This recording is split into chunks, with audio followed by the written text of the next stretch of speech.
बुजुर्गों, दोस्तों, भाइयों, अस्सलाम वालेकुम। सबसे पहले तो आपको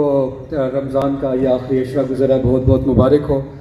इंशाअल्लाह ताला पाकिस्तान तहरीक इंसाफ अपनी मंजिल की तरफ बहुत तेज़ी से गामज़न है और आप देख सकते हैं कि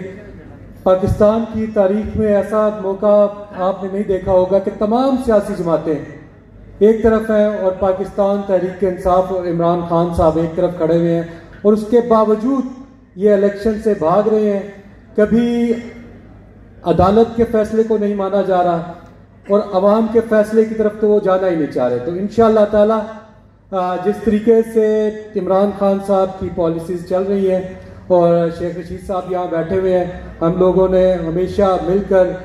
पिंडी में ख़ास तौर पर शेख साहब की सरबराही में काम किया और कोशिश यही की कि इस शहर के लिए, इस इलाके के लिए बेहतर काम कर सकें। लेकिन अब जब वक्त आ गया है कि इस वक्त हमें इलाकाई डेवलपमेंट से हटकर सोचना होगा, अपने मुल्क के लिए सोचना होगा। और इंशाअल्लाह ताला अगर पाकिस्तानी अवाम ने इस बार जिस तरह नज़र आ रहा है कि अपने मुल्क को देखा, अपने मुल्क के मुस्तकबिल को देखा, तो उनका फैसला सिर्फ और सिर्फ पाकिस्तान तहरीक इंसाफ और इमरान खान में होना है। तो मैं क्योंकि रोज़े का वक्त भी हो रहा है, मैं एक दफ़ा फिर